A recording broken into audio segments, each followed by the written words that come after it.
அமைச்சர் உதயநிதி ஸ்டாலின் குழந்தைத்தனமாக பேசுவதாகவும் கீழ்த்தரமான அரசியலை மேடையில் கொண்டு வருவதாகவும் அதிமுக துணை பொதுச் செயலாளர் KP முனுசாமி குற்றம் சாட்டியுள்ளார். அப்பனுக்கு தப்பாத இருக்காரு அவருடைய மகன் திரு உதயநிதி ஸ்டாலின்.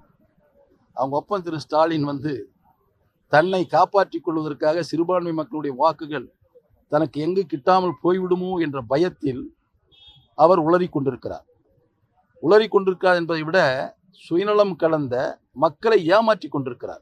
மக்கள் ஏமாளிகள் அல்ல.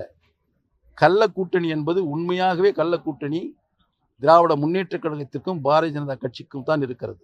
அதற்கு ஒரே உதாரணம், தேர்தல் முடிந்து ஆட்சி அமைத்த பொழுது பிரதமர் வருகின்ற பொழுது கோபேக் மோடி என்று சொன்னார்கள். இதே திராவிட முன்னேற்ற கழகத்தை சேர்ந்த தலைவர்கள், தொண்டர்கள். அதோடு கருப்பு பலூனை விட்டார்கள்.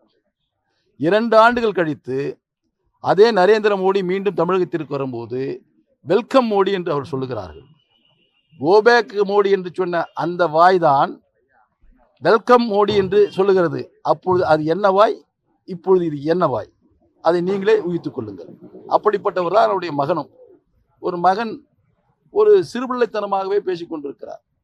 ஒரு கீழ்த்தனமான அரசியலை மேடையிலே கொண்டு நிறுத்துகிறார். அவருடைய இடத்தில் அவர் வகிக்கின்ற பதவிக்கு அழகில்லாதவராக அவர் சோபித்துக் கொண்டிருக்கிறார். அவரை பற்றி அவ்வளவுதான் நான் விமர்சனம் செய்ய முடியும். செய்திகளை உள்ளது உள்ளபடி தெரிந்து கொள்ள ரெஃப்ளெக்ட் நியூஸை சப்ஸ்கிரைப் பண்ணுங்க.